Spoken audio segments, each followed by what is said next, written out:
নিচে রাখির ছবিটা তোমরা দেখতে পাচ্ছ, সেখানে রাখি একটা মানে 3 পিস পরেছে, একটা প্যান্ট, একটা টপ, একটা জ্যাকেট মতো।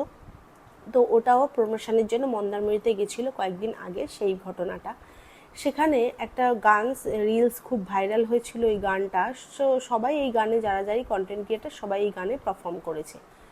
তো এখানে রাখিও করা হয়েছে। এবার দেখো রাখি যে ড্রেসটা পরেছে সেটা ও নিজে জেনেই পরেছে। ও কি মানে এবার দেখ ওর ওর গায়ে মানাচ্ছে, তাই হয়তো ব্লাউজটা একটু ঢিলা হয়েছে।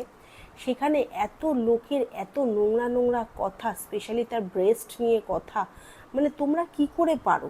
আর বিশেষ করে কথাগুলো বলছে কিন্তু বেশিরভাগটা মেয়ে। ছেলেদের কথা বাদ দাও, ওরা তো নোংরা মনের মানুষ, ওদের কথা বাদ দাও, যেসব ছেলেরা এসব করে।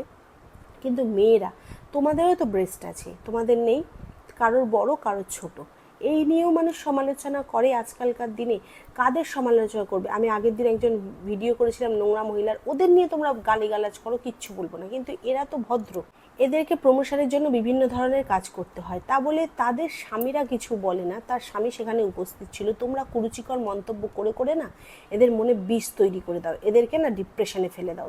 তোমাদের কোনো কাজ নেই না, মানে তোমরা ভুং চাং একটা ভুলভাল মেসেজ করে দিলেই হল।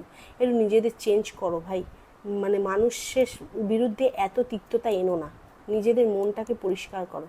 আর রাখি বেশ করেছে এই ধরনের পোশাক পরেছে একটা মেয়ের। আর রাখি তো মোটা না যে ওকে বিচ্ছিরি লাগছে, রোগা পাতলা মেয়ে একটা। ঠিক আছে, ও মানে ওই জামার তলায় নুপুর পড়েছে, সেটা নিয়েও সমস্যা। মানে বুঝে পাই না ভাই, তোরা কোথা থেকে আসিস।